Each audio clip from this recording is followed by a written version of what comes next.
शिंदखेडा तालुक्यात गेल्या 8 ते 10 दिवसांपासून सातत्यानं ढगाळ वातावरण आणि अधूनमधून होणाऱ्या मुसळधार पावसामुळे शेतकऱ्यांवर संकट ओढवलं आहे। अनेक गावांमध्ये उन्हाळी पिकांची काढणी सुरू असताना पावसाच्या सरी कोसळल्यानं पीक कुजण्याच्या अवस्थेत पोहोचले। विशेषतः कांदा, भुईमुग आणि बाजरी, ज्वारीला फटका बसल्यानं शेतकरी हतबल झालेत। वर्सूस, पाटण, सुलवाडे, निरगुडी या भागात भुईमुग काढणीला सुरुवात झाली। भुईमुग उपटून बाहेर काढल्यानंतर कोरडा पडण्यासाठी 3 ते 4 दिवस लागतात, पण पावसामुळे जमीन ओलसर आहे, त्यामुळे भुईमुग केवळ चिखलात अडकून त्याला कोंब फुटत आहेत।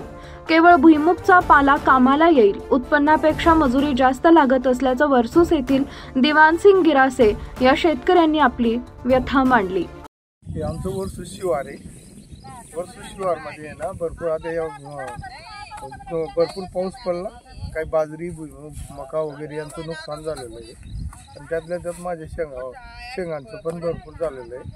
3-1 एकर जमीन होती माझी शेंगांची, आणि ते आता म्हणजे मोठमोठ्या शेंगा सर्व कोंब फोडून घेतल्या आहेत। आता चारा म्हणून तो आता मी गुरांसाठी तर तेवढा गोळा करून राहिलो आहे की मजुरीला सुद्धा महाग आहे।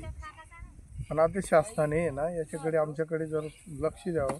अजून काय पंचनामा वगैरे कुठलाही काही पूर्तता झालेली नाही, ते करावे, ते पूर्तता करावी आणि आम्हाला काही शेतकऱ्यांना मदत म्हणून काहीतरी हे करावं।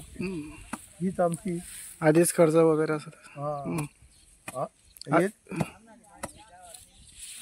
हीच आमची तुमच्याकडे अपेक्षा आहे। ओके।